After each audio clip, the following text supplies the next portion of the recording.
In the early chapters of Charlotte Bronte's Jane Eyre, readers are introduced to the young protagonist's tumultuous life at Gateshead Hall, where she endures the harsh treatment of her aunt, Mrs. Reed, and her cousins.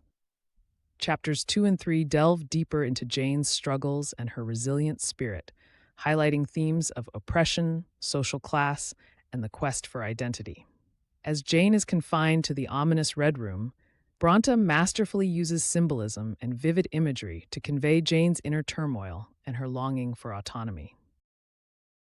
Jane's resistance against her oppressive guardians is a central focus in these chapters. When she is dragged to the Red Room, her defiance is palpable as she fights against Bessie and Miss Abbott, the servants who enforce Mrs. Reed's cruel rules. The Red Room itself is symbolic, representing both danger and confinement. It is the most grandiose room in the mansion, yet it is seldom used because it is associated with the death of her Uncle Reed.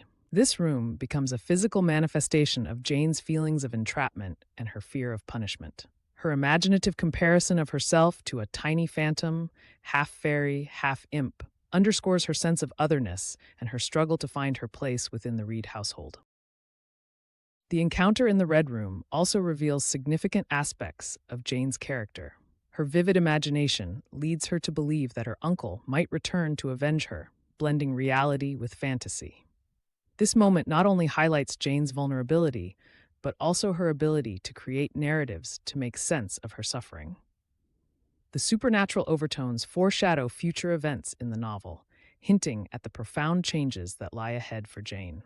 Her subsequent fainting emphasizes the physical and emotional toll of her mistreatment, yet it also marks the beginning of her journey towards self-awareness and resilience.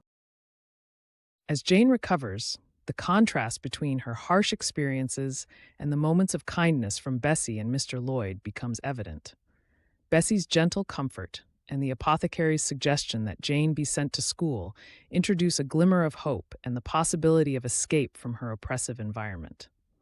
This proposal ignites Jane's excitement about the prospect of a new life, where she can develop intellectually and artistically. The idea of attending school represents not just a physical departure from Gateshead, but also a step towards personal growth and independence.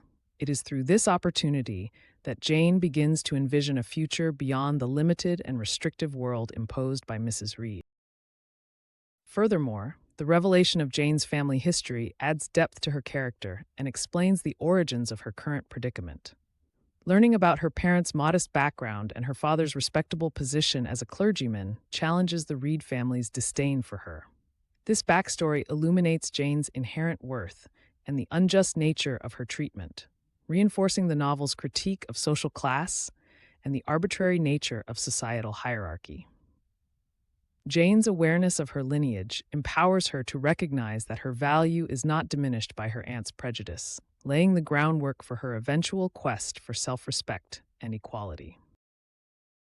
The interaction between Jane and Mrs. Reed also underscores the theme of beauty and its influence on social standing.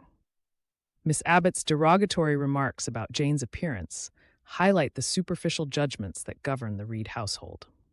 Bronte critiques the societal obsession with physical beauty by portraying Jane as a plain and ordinary girl, contrasting her with the superficially attractive Georgiana Reed. Jane's self-deprecation and her desire to discover her use outside of societal expectations reflect her yearning for authenticity and purpose beyond mere appearance or social status. Symbolism plays a significant role in these chapters, particularly through the use of color and light. The red of the Red Room initially symbolizes fear and oppression, but later transforms into a nurturing glow as Jane begins to see the room's true nature. This shift mirrors Jane's evolving perception of her circumstances and her growing inner strength. Additionally, the darker themes of skin color and the critique of ethnocentrism emerge as a subtle commentary on societal prejudices, adding another layer of complexity to the narrative. Overall, chapters 2 and 3 of Jane Eyre are pivotal in establishing the protagonist's resilience and her relentless pursuit of identity and freedom. Through vivid imagery, rich symbolism, and deep character development, Bronte paints a compelling picture of a young girl navigating the adversities imposed by a rigid social structure.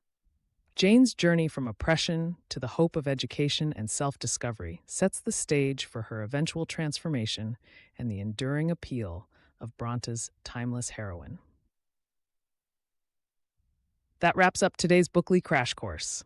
If you found value in this summary, consider joining our growing community by subscribing to the channel. Your support means everything to us.